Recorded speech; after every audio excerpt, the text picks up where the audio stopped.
and welcome to the Golden Goal podcast. Today we are carrying on with our previews, our Premier League previews and predictions. Last time we did 10th place, Southampton. which was Southampton, and now we're moving on to 11th. Our 11th place is Reece, Crystal Palace. who I think, despite deteriorating during the latter stage of last season, are going to have a better season. I personally think that Crystal Palace, if things go their way, they could make it into the top, into the top half of the table. I really believe that. What are your main strengths for this with this Palace side? I think personally, I think that they've got a really strong defensive midfield. I mean, I really like the fact that they've just been really, really ambitious in the transfer window. Because I remember you said that, because you were talking to me earlier about how like it shows with the signings they've made how ambitious they've been.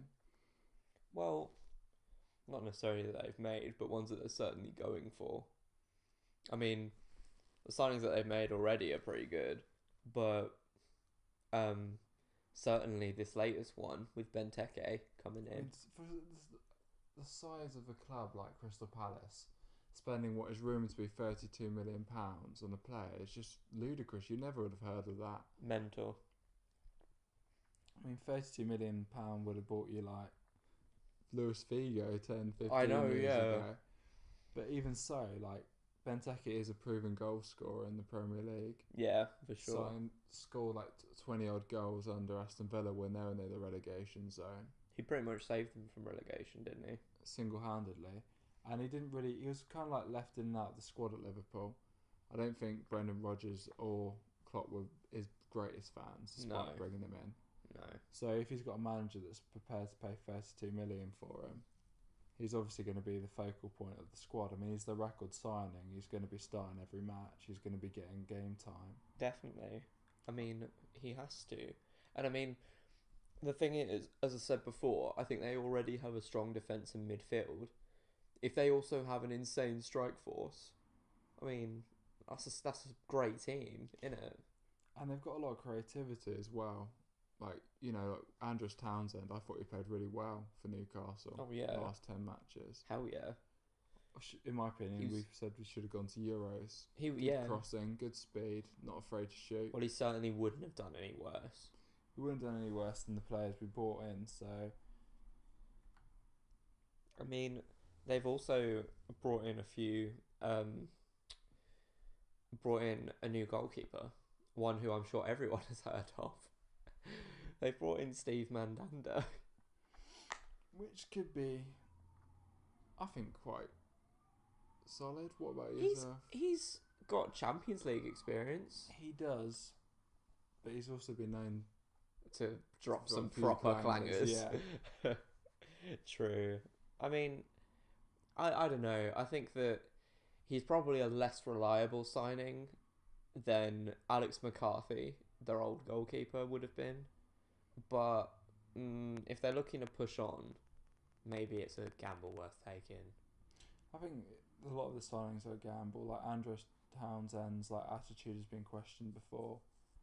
Benteke, he didn't have the best season last season, despite the fact I know I've said that he's this amazing signing and he's going to give it accentuates their ambition.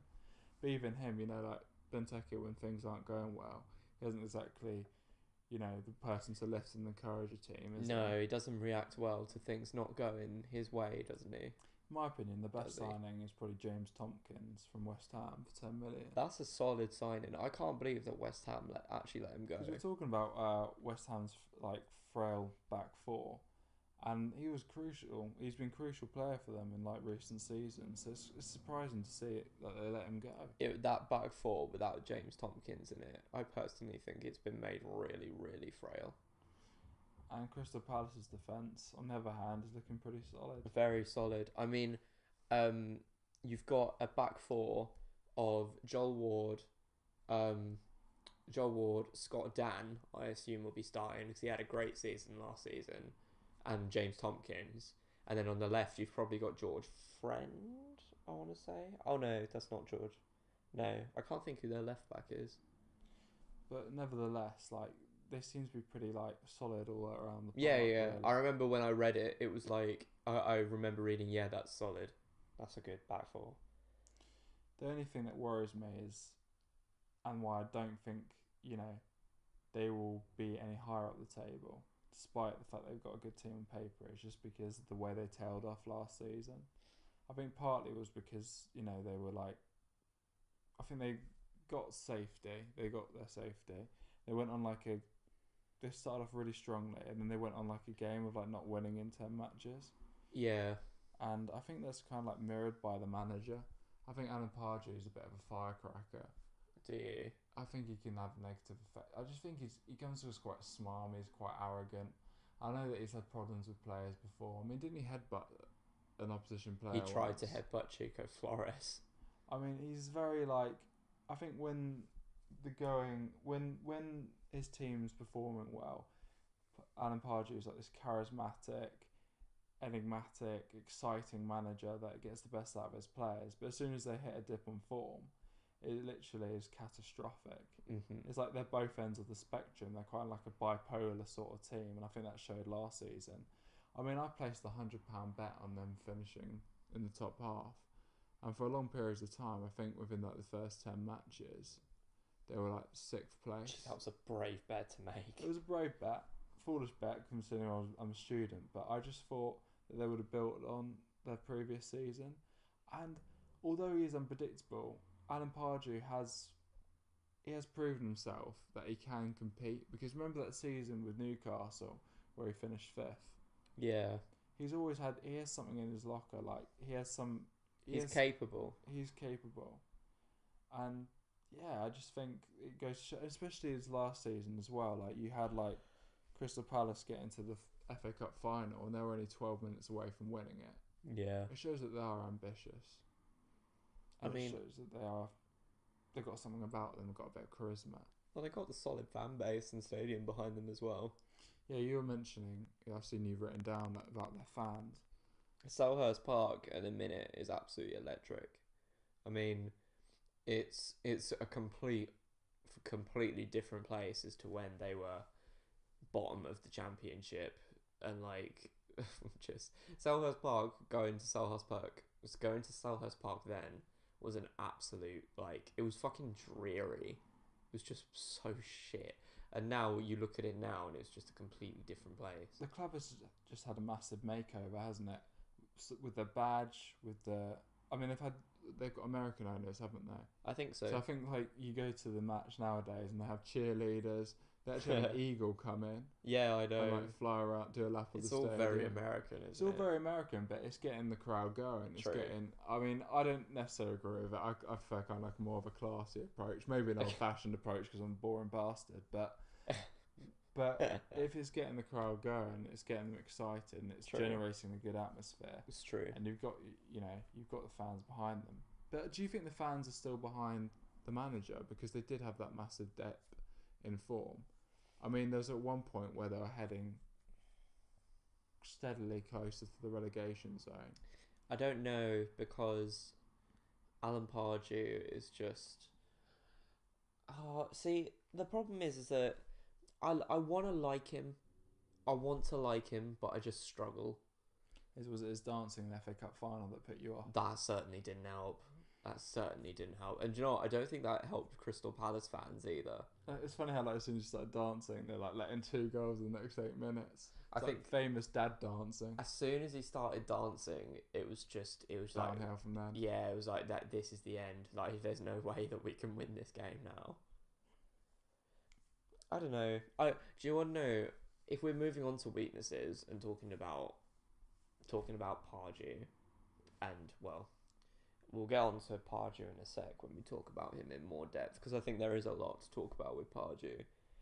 But I have a worry about Crystal Palace. Do you think that this Crystal Palace side could be a bit like Newcastle were last season, where they look really good on paper, but then they just can't perform? I think that's an extremely good comparison, actually. I think so. I think they've got certain players, like I said earlier, that if the chips are down, it could be catastrophic. And if they don't get off to a good start, then you could see them like potentially down those lower places again. Well, because that's exactly what happened with Newcastle, wasn't it? Their players were trying for half of the season, and as soon as it looked like they were basically not going to get into the top half of the table, they were fucked because Wijnaldum stopped trying, fucking Cisse stopped trying, Sissoko stopped trying. And you look at like the Crystal Palace performances last season, like from January onwards, they were relegation. They would have been the relegation. If the season started in January, they would have got relegated. Oh yeah, would have got relegated. So they were pretty much banked all their points early on. And, which was lucky for them, really. And we saw with Leicester last season is the way you finish a season normally carries on to the next season. Yeah. It's very rarely that you have like a complete and utter change. So if they continue that, if they don't sort out, and they had woeful home form as well, despite the crowd, they couldn't win away either for long periods of time. And yeah, and are there any real leaders in that squad that will pick the team up when they're down? I don't know whether Scott Dan's a Scott leader. Dan, I don't know whether maybe. James Tompkins is a leader. I don't know, because I don't think he was really the leader in that squad. I think it was more James Collins. I think. And sort of you had Mark Noble and Mark Noble and I can't think who else it would be. Whoever.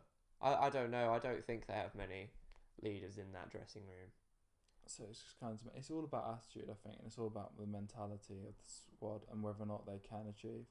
Because on paper, I think they've got a better team than some of the clubs we put above them. Like in sense of like organisation, I think they've got a better team on paper than Southampton. Yeah, probably. I'd say maybe, bar like if Lukaku was to leave Everton, I'd say they've got a better team on paper than Everton. Yeah, as well. So, probably. But that's the key point about it, isn't it? It's on paper. And games are not won on paper. Games aren't won on paper; they're won on grass. So, like, I don't know. I have a funny feeling that even though we're predicting them to come 11th, lots of people might predict them to come 11th, just like Newcastle last season, and then they really, really struggle. It would be a shame to see them struggle, just because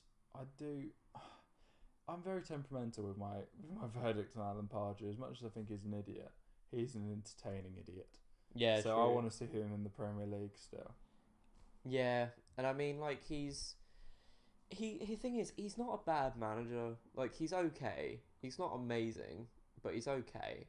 He's got the arrogance of someone that's a lot better than he actually is. Yes. The ego. He's not the worst manager I've ever seen.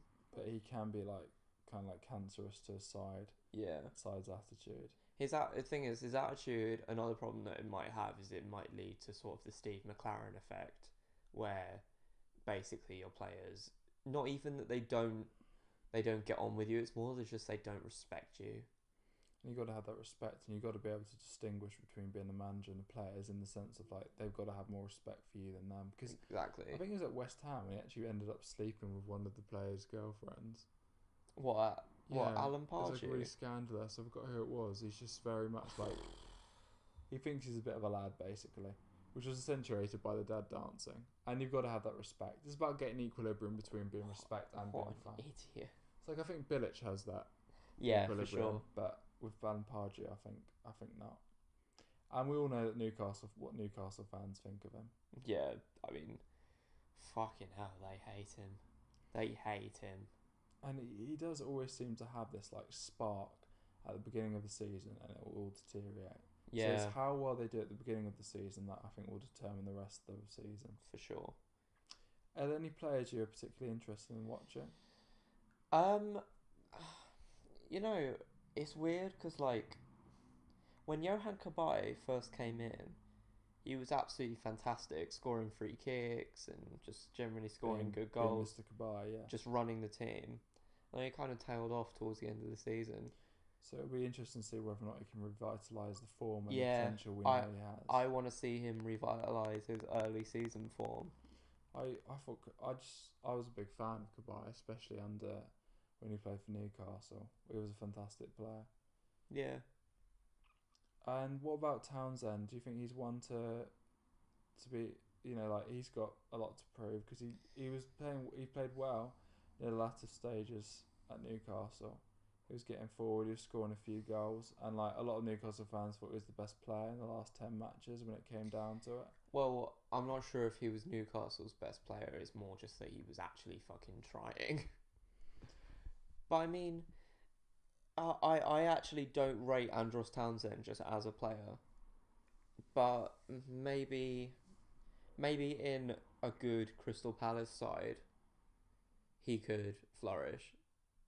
But like it's to me it seems unlikely, but because I don't rate him as a player. But I mean, I can certainly see why someone else would say that.